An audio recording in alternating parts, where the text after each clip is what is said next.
ਚਾਚਾ ਓ ਰੁਕ ਰੁਕ ਕੀ ਗੱਲ ਆ? ਚਾਚਾ ਮੋਟਰਸਾਈਕਲ ਹੀ ਸਿਖਾ ਦੇ ਯਾਰ। ਬਹਿ ਉੱਤੇ। ਆ ਇਹਦੀ ਬ੍ਰੇਕ ਹੀ। ਉਹ ਚਾਚਾ ਚਲਾਉਣ ਤੋਂ ਪਹਿਲਾਂ ਹੀ ਬ੍ਰੇਕ ਦੱਸੀ ਜਾਣਦੇ ਆ। ਉਹ ਬ੍ਰੇਕ ਭਤੀਜ ਤਾਂ ਤੈਨੂੰ ਪਹਿਲਾਂ ਦੱਸੀ ਆ ਕਿ ਜੇ ਕਿਤੇ ਗੱਡੀ ਵੜਨ ਲੱਗੇ ਤੂੰ ਬ੍ਰੇਕ ਨੱਪ ਲਵੇਂ। ਜੇ ਤੈਨੂੰ ਪਹਿਲਾਂ ਰੇਸ ਦੱਸ ਦਿੱਤੀ ਤੂੰ ਤੇ ਰੇਸ ਦੱਬੀ ਜਾਣੀ ਆ, ਵੜ ਗਿਆ ਨਾ ਕੰਡਿਆਂ 'ਚ। ਉਹ ਚਾਚਾ ਨਹੀਂ ਵੜਦਾ, ਸਹੀ ਤਰੀਕੇ ਨਾਲ ਦੱਸ ਕੀ ਕਿੱਦਾਂ ਚੱਲਣੀ ਆ। ਆ ਹੈਗੀ ਇਹਦੀ ਕਿੱਕ ਤੇ ਪਰਲੇ ਪੈਰ ਥੱਲੇ ਦਾ ਹੈਗਾ ਗੇਅਰ।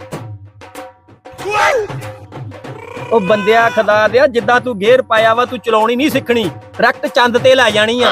ਇਹਨੂੰ ਨੱਪੀ ਦਾ ਹੁੰਦਾ ਫੇਰ ਇਹ ਰੁਕਦੀ ਆ। ਪਾ ਕੇ ਕਲਚ ਨੱਪ, ਗੇਅਰ ਪਾ, ਤੋੜ ਲਾ, ਛੱਡ ਦੇ, ਰੜਪੀ।